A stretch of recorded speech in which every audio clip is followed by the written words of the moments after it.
उज्यालो radio नेटवर्कसँगै उज्यालो online र mobile एप्लिकेशनबाट एकसाथ प्रसारण भइरहेको नेपाल दर्पणमा साथी मल्लिका थापासँगै अर्जुन पोखरेलको नमस्कार।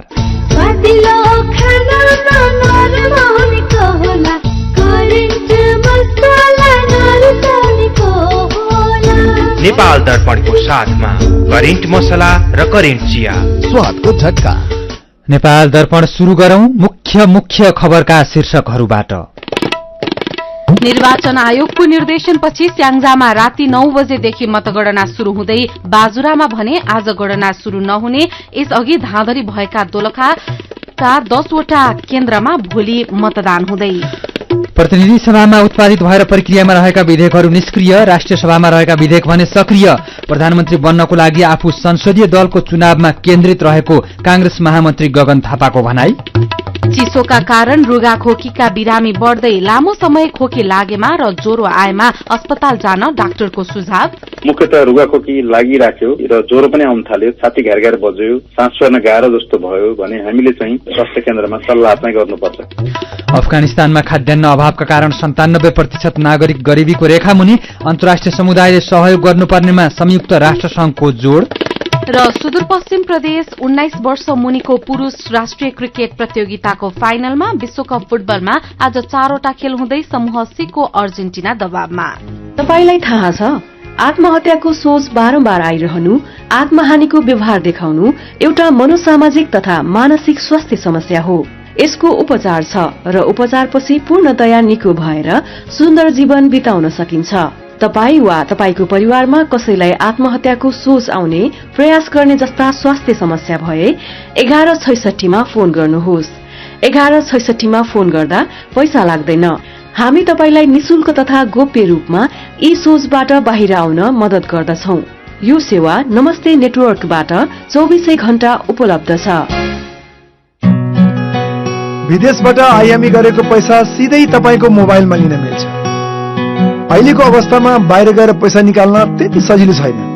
त्यसैले आफ्नो मोबाइल निकाल्नुहोस्, आइएमई पे डाउनलोड गर्नुहोस् अनि घर बसी बसी आफ्नो रकम प्राप्त गर्नुहोस्। विदेशबाट आइएमई गरेको रकम प्राप्त गर्न आफ्नो मोबाइल फोनमा आइएमई पे डाउनलोड गर्नुहोस्। अब आइएमई गरौँ, आइएमई पे मा प्राप्त गरौँ सजिलै। नेपाल दर्पणमा अब खबरको सिलसिला। निर्वाचन आयोगले स्याङ्जाको निर्वाचन क्षेत्र नम्बर 2 र बाजुरामा मत गणना गर्न निर्देशन दिएसँगै दुवै जिल्लामा गणनाको तयारी भएको छ। आयोगको आज बसेको बैठकले मंसिर 4 गते भएको मतदानलाई नै सदर गरेर मतगणना शुरू गर्न दुवै जिल्लाका जिल्ला निर्वाचन अधिकृतको कार्यालयलाई निर्देशन दिएको प्रवक्ता शालिग्राम शर्मा पौडेलले जानकारी दिनुभयो। दुवै ठाउँमा पठाइएको आयोगको स्थलगत टोलीको प्रतिवेदनको आधारमा गणना शुरू गर्न निर्देशन दिइएको उहाँको भनाइ छ। आयोगको निर्देशनपछि स्याङ्जामा सर्वदलीय बैठक बसेर अहिले राति 9 बजेदेखि गणना गर्ने सहमति भएको छ। बाजुरामा भने आज गणना शुरू नहुने भएको छ। आज दिउँसो बसेको बैठकमा सबै दलका प्रतिनिधि नआएपछि भोलि बिहान 7 बजे पुनः बैठक बस्ने र गणना थाल्ने मुख्य निर्वाचन अधिकृत ढाकाराम पौडेलले उज्यालोलाई जानकारी दिनुभयो। बाजुरामा एमाले 8 र कांग्रेसले 16 ठाउँमा बुथ कब्जा गरेको एक अर्कालाई आरोप लगाएका कारण मतगणना शुरू हुन सकेको थिएन। यस्तै स्याङ्जामा चापाकोट नगरपालिकाका 4 वटा बुथमा नेपाली कांग्रेसले एकलौटी कब्जा गरेर फर्जी मत खसालेको भन्दै एमाले, राप्रपा र राष्ट्रिय स्वतन्त्र पार्टीले पुनः मतदानको माग गरेका थिए। बुथ कब्जा गरेर एमालेका कार्यकर्ताले मृत्यु भएका र विदेशमा भएका व्यक्तिको समेत मत हालिदिएका। यसलाई फेरि सुन्नुहोला। बुथ कब्जा गरे र कांग्रेसका कार्यकर्ताले मृत्यु भएका र विदेशमा भएका व्यक्तिको समेत मत हालेको एमालेको आरोप छ। देशभर औसतमा 60% मत खस्दा चापाकोटका केही बुथमा कसरी 98% मत खस्यो भनेर एमालेले प्रश्न सोधेको छ। स्याङ्जा 2 मा कांग्रेसका उपसभापति धनराज गुरुङ, एमालेकी सचिव पद्मा अर्याल र स्वतन्त्र उम्मेद्वार टिकराज गुरुङ बीच प्रतिस्पर्धा रहेको छ। प्रतिनिधि सभाका 165 निर्वाचन क्षेत्र मध्ये 161 वटाको नतिजा सार्वजनिक भएको छ। प्राप्त नतिजा अनुसार कांग्रेस 54, एमाले 44, माओवादी केन्द्र 17 र एकीकृत समाजवादी 10 ठाउँमा विजयी भएका छन्। राष्ट्रिय स्वतन्त्र पार्टी, राप्रपा र जसपा 7-7 ठाउँमा विजयी भएका छन्। स्वतन्त्र उम्मेद्वारले 5 ठाउँमा जितेका छन्। लोकतान्त्रिक समाजवादी पार्टी लोसपाले 4 ठाउँमा जितेको छ। नागरिक उन्मुक्ति पार्टीले 3 ठाउँमा जितेको छ। जनमत जनमत पार्टी, राष्ट्रिय जनमोर्चा र नेपाल मजदूर किसान पार्टीले एक एक ठाउँमा जित हासिल गरेका छन्। सुनसरीको क्षेत्र नम्बर 4 मा मतगणना भइरहेको छ। त्यहाँ नेपाली कांग्रेसका ज्ञानेन्द्र बहादुर कार्की र एमालेका जगदीश प्रसाद कुशियत बीच प्रतिस्पर्धा छ। यसैबीच प्रतिनिधि सभा र प्रदेशसभा निर्वाचनको समानुपातिक तर्फ मतगणना जारी छ। निर्वाचन आयोगले सार्वजनिक गरेको मतपरिणामको विवरण अनुसार समानुपातिक तर्फ 1,01,77,000 मतगन्दा एमाले 27,20,639 मत प्राप्त गरेको छ।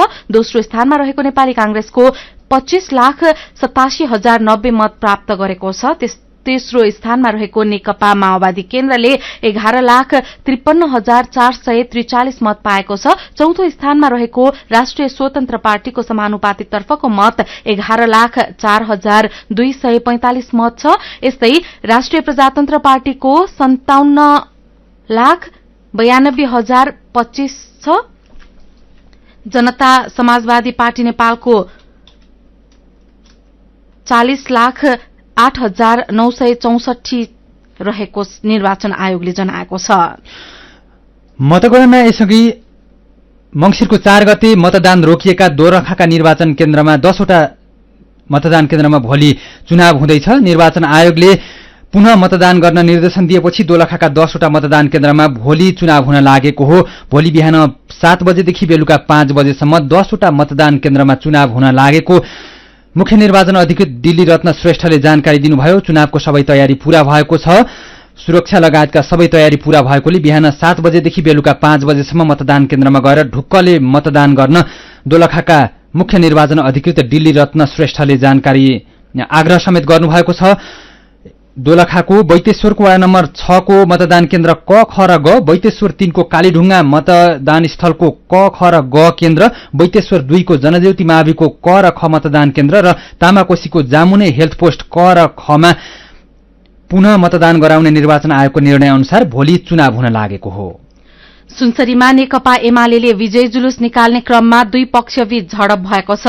सुनसरी निर्वाचन क्षेत्र नम्बर 3 मा नेकपा एमालेकी भगवती चौधरीको विजय र्यालीमा एमाले र कांग्रेसको कार्यकर्ताबीच झडप भएको हो। दुहवी नगरपालिका वडा नम्बर 9 का वडाध्यक्षको घर नजिक विजय र्यालीमा अबिर लगाउने क्रममा कांग्रेसको कार्यकर्तालाई लागेर विवाद हुँदा झडप भएको सुनसरी प्रहरीले जनाएको छ। झडपका क्रममा दुई पक्षकै गरेर 12 जना भन्दा बढ़ी घाइते भएका छन्। घाइतेहरूको स्थानीय अस्पतालमा उपचार भइरहेको प्रहरीले जनाएको छ। प्रहरीका अनुसार अहिले अवस्था सामान्य छ। समानुपातिक तर्फको मतगणना भइरहेको छ। यसअघिको समाचारमा समानुपातिक तर्फको मतगणनाको विवरण गलत पर्न गएकोमा सच्याउँछौं। समानुपातिक तर्फ अहिलेसम्म 1,01,71,000 मतगणना भएको छ, जसमा नेकपा एमाले 27,20,000 मत सहित पहिलो स्थानमा अग्रता कायमै राखेको छ। दोस्रो स्थानमा रहेको नेपाली कांग्रेसले 25,85,000 मत ल्याएको छ। तेस्रो स्थानमा रहेको नेकपा माओवादी केन्द्रले 11,53,000 मत ल्याएको छ। चौथो स्थानको राष्ट्रिय स्वतन्त्र पार्टीले 11,04,000 मत प्राप्त गरेको छ। पाँचौं स्थानको राष्ट्रिय प्रजातन्त्र पार्टीले 5,79,000 मत ल्याएको छ। छैठौं स्थानमा रहेको जनता समाजवादी पार्टीले 4,08,000 मत ल्याएको छ भने सातौं स्थानमा रहेको जनमत पार्टीले 3,76,000 मत प्राप्त गरेको छ।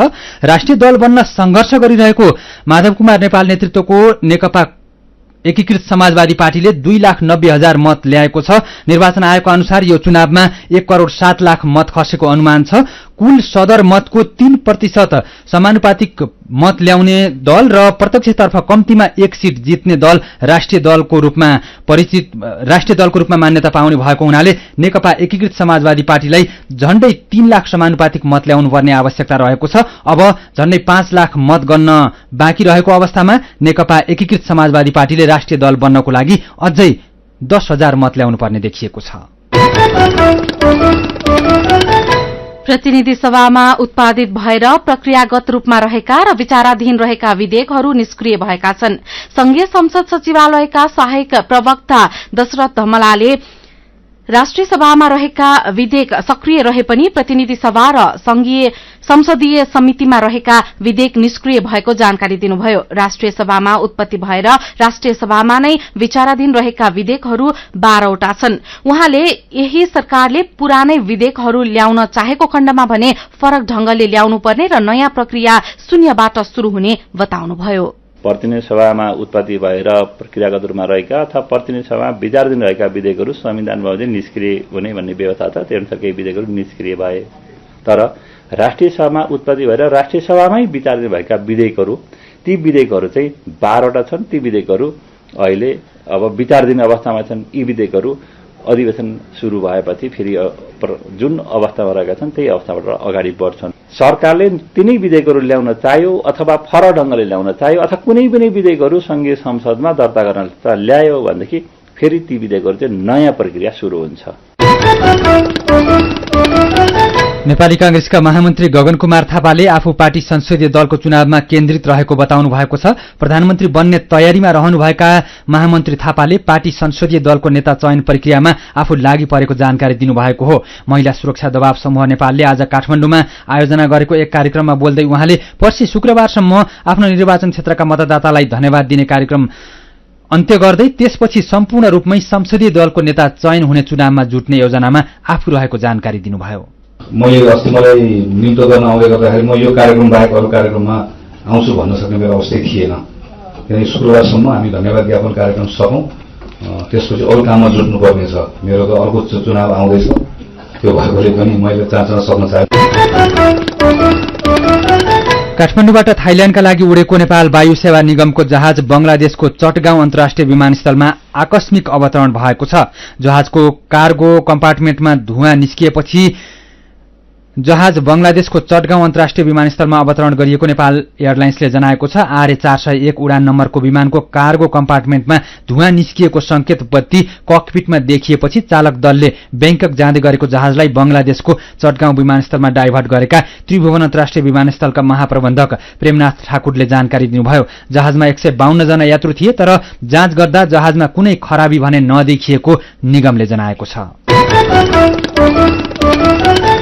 सीधा कुरा प्रष्ट विचार, यो हो उज्यालो रेडियो नेटवर्क। नेपाल दर्पणमा कुराकानीसँगै खबरको सिलसिला बाँकी नै छ, सुन्दै गर्नुहोला। HIV का बारेमा खुलेर कुरा गरौं। HIV खराब आचरणको नतिजा नभई असावधानीको परिणाम हो, तसर्थ यसबाट बच्न असुरक्षित यौन सम्पर्क नराखौं।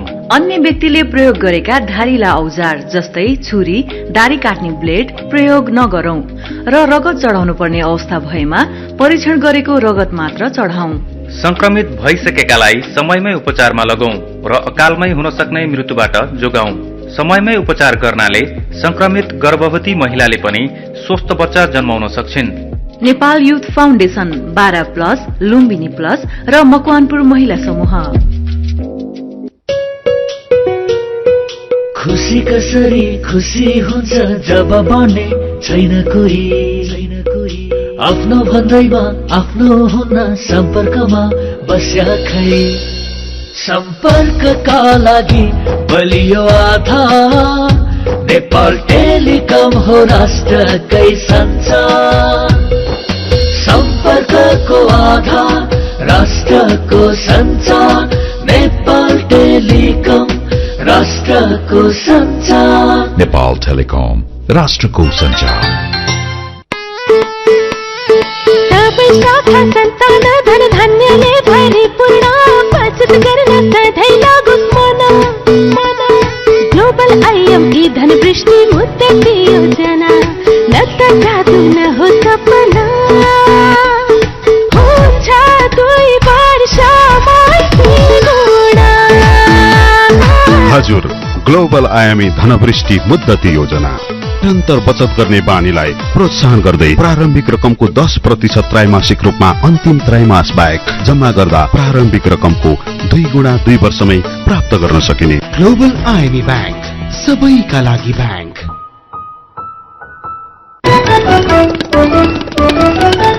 उज्यालो रेडियो नेटवर्कबाट प्रसारण भइरहेको नेपाल दर्पणमा तपाईंलाई फेरि स्वागत छ। यतिन्जेल हामीले निर्वाचन आयोगको निर्देशनपछि स्याङ्जामा अहिले राति 9 बजेदेखि मतगणना शुरू हुँदै बाजुरामा भने आज गणना शुरू नहुने, यसअघि धाँधली भएका दोलखाका 10 वटा मतदान केन्द्रमा भोलि मतदान हुँदै प्रधानमन्त्री बन्नको लागि आफू संसदीय दलको चुनावमा केन्द्रित रहेको कांग्रेस महामन्त्री गगन थापाको भनाई लगायतका खबर प्रस्तुत गर्यौं।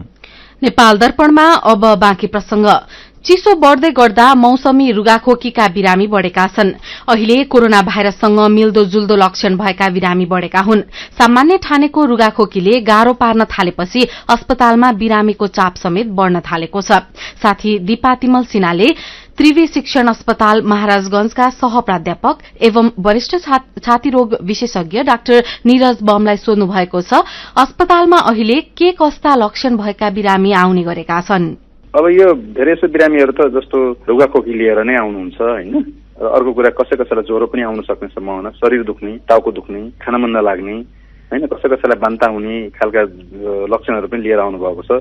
मुख्यतः रुगाखोकी लागिराख्यो, धेरै दिनसम्म सन्चो भएन भनेपछि र ज्वरो पनि आउन थाल्यो, छाती घ्यार बज्यो, सास फेर्न गाह्रो जस्तो भयो भने हामीले चाहिँ श्वास नलीमा या फोक्सोमा संक्रमण भएको छ भन्ने शंका गरेर नजिकको चिकित्सक या स्वास्थ्य केन्द्रमा सल्लाह चाहिँ गर्नुपर्छ। किनभने कहिलेकाहीँ हामीले देखेको छौं भाइरल न्युमोनिया पनि भएर अलिकति बिरामीलाई असहज परिस्थिति उत्पन्न हुने, गम्भीर र जटिल समस्या उत्पन्न भएर अस्पतालमा अक्सिजनको सहायताले बस्नु परेका पनि छन् केही बिरामी। तसर्थ यसमा चाहिँ हेलचक्राइ गर्नु हुँदैन। घरमै बस्ने, लामो समयसम्म खोकी लाग्दा पनि सहेर या पचाएर बस्ने भन्ने जुन हाम्रो नेपाली मानसिकता छ त्यसलाई त्यागेर चाहिँ हामीहरू नजिकको स्वास्थ्य केन्द्र या अस्पतालमा छिटोभन्दा छिटो चाहिँ एकचोटि सम्पर्क चाहिँ गर्नुपर्छ। कस्ता लक्षण देखिन्छन् मौसमी फ्लू भएका बिरामीमा? अब सुरुवातमा त त्यही रुगाखोकी नै हो हैन, श्वास प्रश्वासबाट सर्ने फ्लूहरू हुन्, इन्फ्लुएन्जा भनौँ या एडिनो भाइरस, राइनो भाइरस, जुनसुकै भाइरस भए पनि सुरुमा रुगाखोकी नै हो। तर यो चाहिँ अलिकति जटिल हुँदै गएपछि छाती घ्यार हुने, सास फेर्नै गाह्रो हुने, छाती दुख्ने, कहिलेकाहीँ खकारमा रगतका छिटाहरू देखा पर्ने यस्ता समस्याहरू पनि आउन सक्छन् र ज्वरो आउने,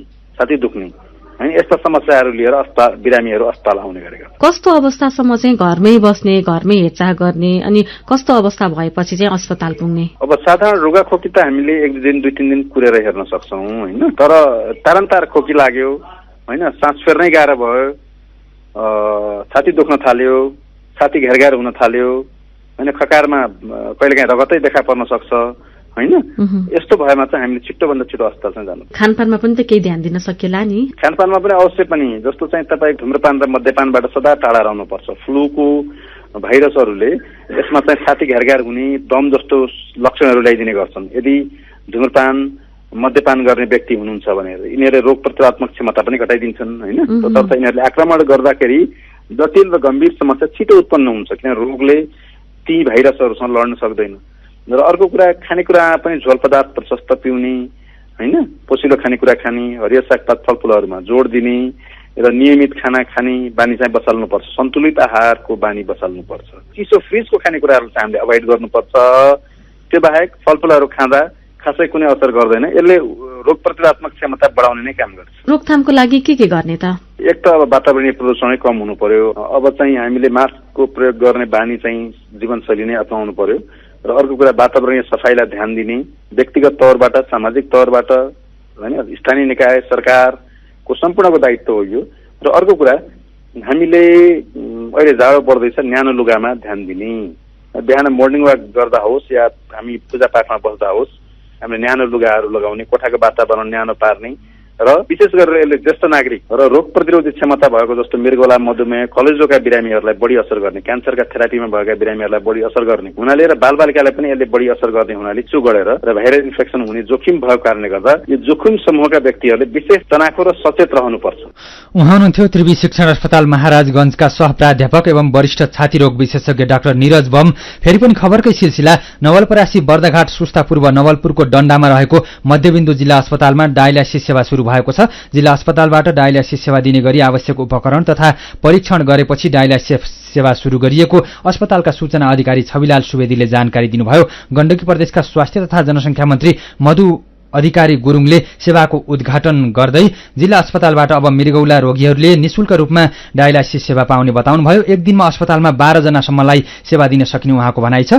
यसैबीच बागलुङको ढोरपाटन नगरपालिकाले वडा नम्बर 9 को ढोरपाटन उपत्यकामा नगर अस्पताल निर्माण गर्न शुरू गरेको छ। जिल्लाकै सबैभन्दा दुर्गम मानिने ढोरपाटनमा नगर अस्पताल बन्न थालेपछि स्थानीय बासिन्दा खुसी भएका छन्। केन्द्र सरकारले विनियोजन गरेको 14 करोड 76 लाख रुपियाँको लागतमा अस्पताल निर्माण हुन लागेको नगरपालिकाका स्वास्थ्य शाखा संयोजक केशव थापाले जानकारी दिनुभयो। नेपाल दर्पणमा मेरो पनि भन्नु छ सँगै खबरको सिलसिला बाँकी नै छ, सुन्दै गर्नुहोला। होइन हो दाजु भाउजू, खुसी हुँदै कस्तो नाचे। हामीलाई त तेरा भन्दा धेरै सुविधा मुक्तिनाथ आशीर्वाद बचत खाता खोलेर। होइन के छ र यसमा त्यस्तो खुसी भइरा? सर्वाधिक ब्याज दर निशुल्क डेबिट कार्ड छ यसमा।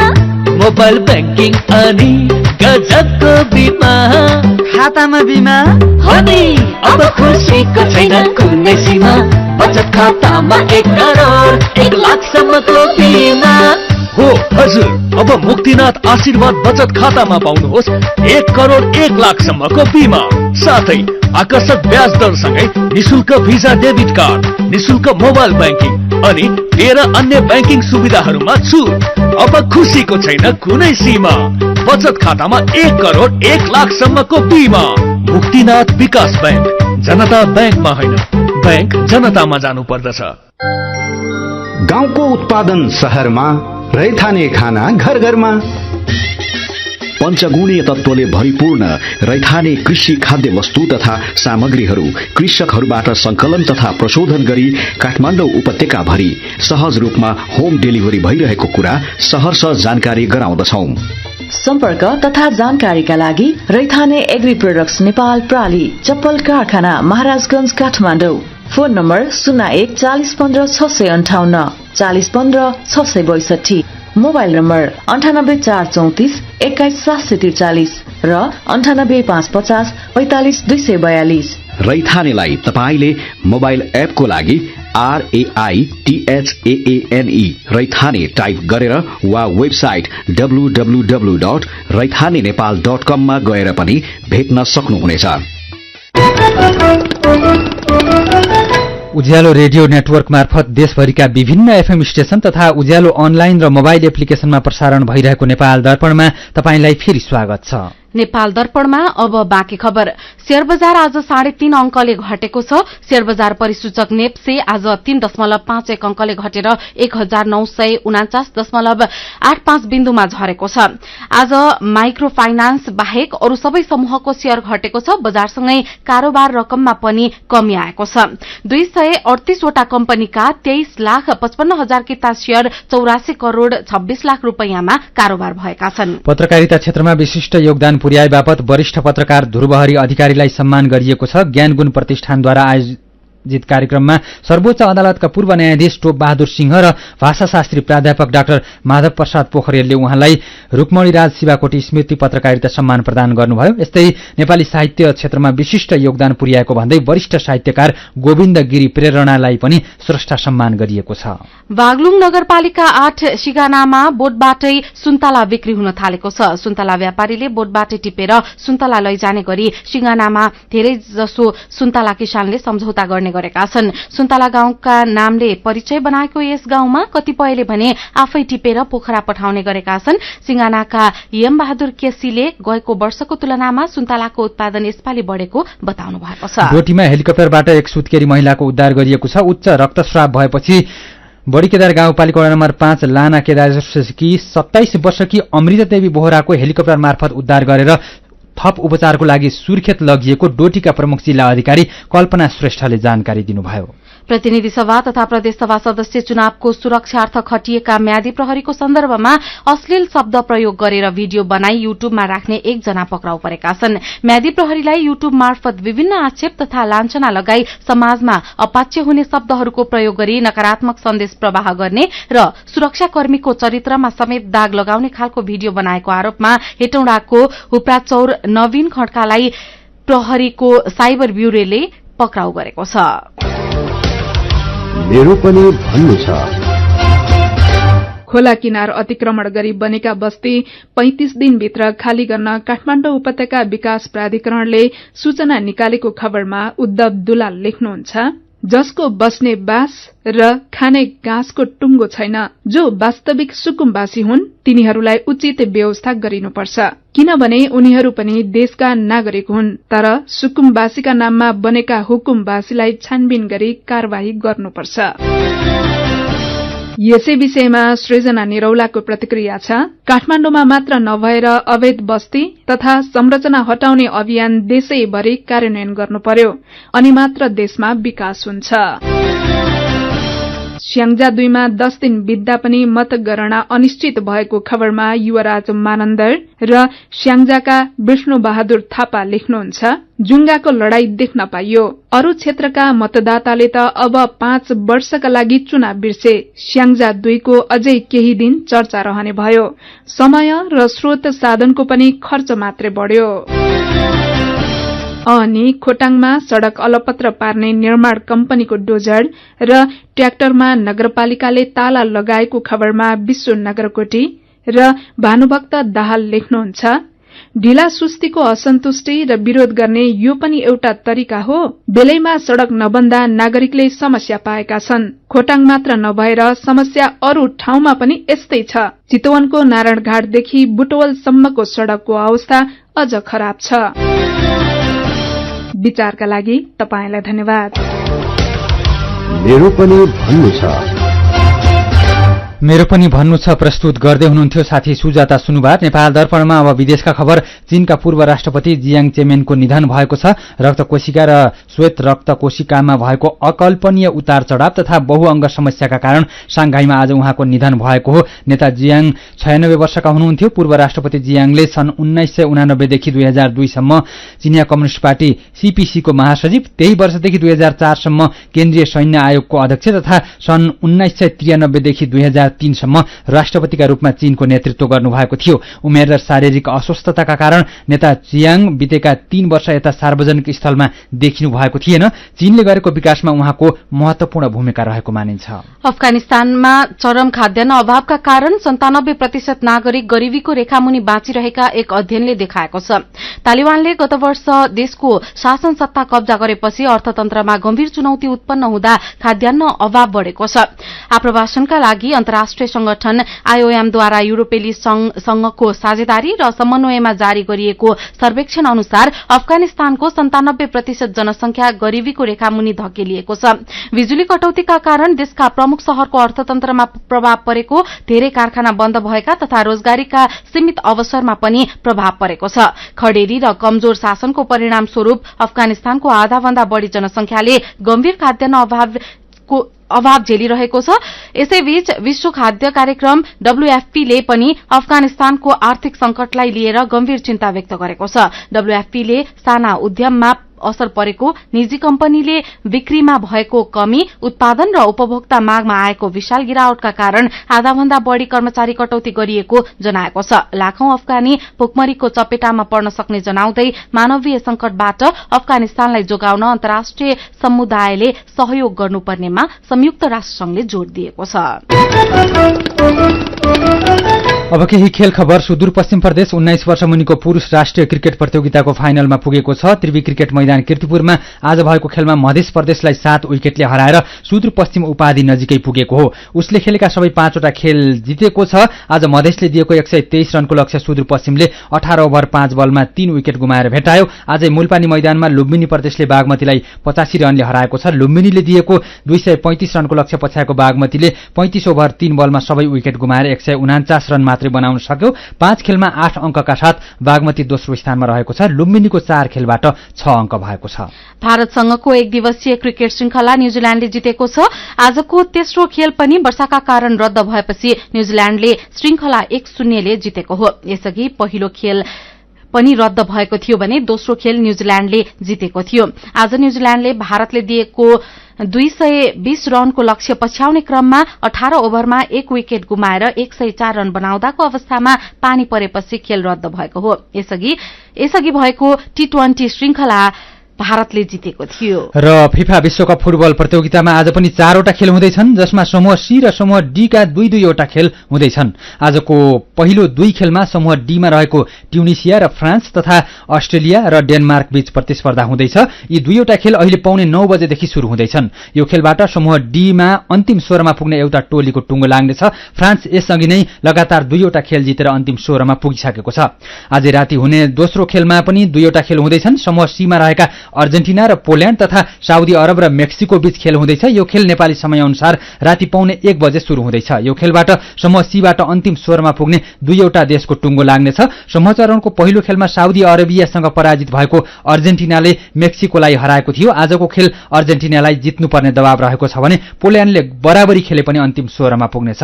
समूह सीमा पोल्याण्ड 4 अङ्कका साथ शीर्ष स्थानमा रहेको छ भने अर्जेन्टिना तथा साउदी अरब समान 3-3 अङ्कका साथ दोस्रो र तेस्रो स्थानमा रहेका छन्। यस्तै मेक्सिको पनि 1 अङ्क रहेको छ। गणितीय नतिजाको आधारमा मेक्सिको पनि अन्तिम 16 मा पुग्ने सम्भावना कायमै रहेको छ।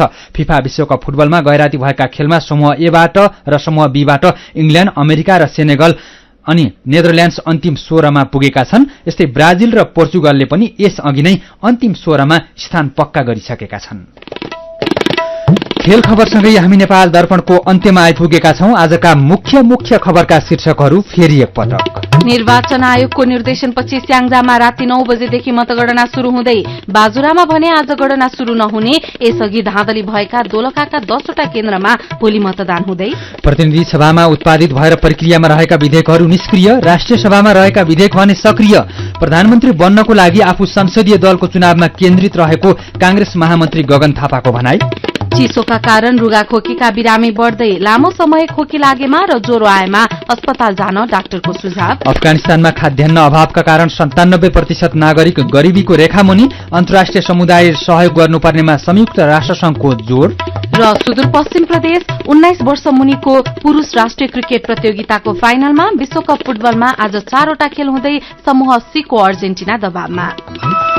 आजको नेपाल दर्पण सकिएको छ। प्राविधिक साथी संघर्ष विष्टसँगै हामी मल्लिका थापा र अर्जुन पोखरेल पनि विदा हुन्छौं। उज्यालोको मोबाइल एप्लिकेशन र अनलाइनमा प्रसारण भइरहेका सामग्री भाइबरमा पनि उपलब्ध छन्। जाडोको समय छ, पर्याप्त मात्रामा तातो र झोलिलो खानेकुरा खाने गरौं। नमस्कार।